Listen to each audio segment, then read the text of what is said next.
creating dots, what you want to do is have a nice little anchor for your wrist. You want to rest your wrist or your hand on your paper. That way it'll give you a nice anchor to create dots with. If you're holding your arm up like this, you're more likely to make dashes. Give yourself a rest. This is helping yourself out.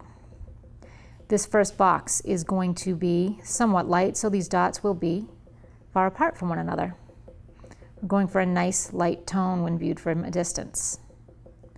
The second box, dots will be closer together.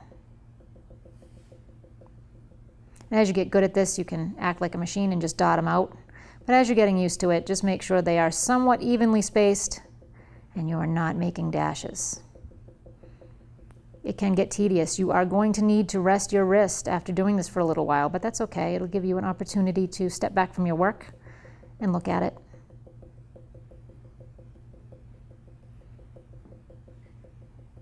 I'm going to continue filling in this value scale and progressively make my dots closer together, and then I'll let you take a peek at what it looks like.